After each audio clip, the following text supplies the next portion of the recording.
మగ్గం work blouse కానీ computer work blouse కానీ ఇలాగా ఒకదాని మీద ఒకటి వేసుకుని డ్రా చేసుకుని కట్ చేసుకోవాలండి. సమానంగా వర్క్ ఉందా లేదా అని.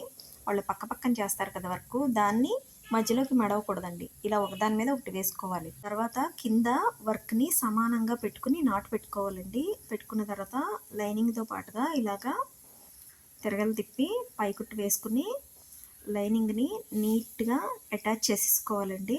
ఇలా జాగ్రత్తగా చేసుకున్న తర్వాత ఇప్పుడు చూడండి, ఒక పావించు కన్నా కొంచెం ఎక్స్ట్రా అలా మార్క్ చేసుకోవాలండి. ఆ మార్క్ చేసుకునేటప్పుడు వర్క్ ఏమైనా అడ్డం వస్తే దాన్ని కట్ చేసేయాలండి, పూసలు కానీ చిప్స్ కానీ. ఎందుకంటే అక్కడ కానీ సూది పడిందంటే దబ్బమని శబ్దం వచ్చి విరిగిపోతుందండి. సూది 10 రూపాయల సమస్య కూడా కాదండి. సూది పెట్టుకునే రాడ్ ఉంటుంది కదా, పైకి కిందకి కదిలేది, ఆ రాడ్ కదిలిపోయి 350 రూపాయలు రిపేర్ అవుతుందండి. ముందు దాన్ని మోసుకొచ్చేసరికి నీరసం వచ్చి వర్క్ ఆగిపోతుంది. చూడండి, నేను ఎంత జాగ్రత్తగా చేసినా కూడా సూది విరిగిపోయిందండి. ఓకేనండి, వీడియో నచ్చితే లైక్ చేయండి.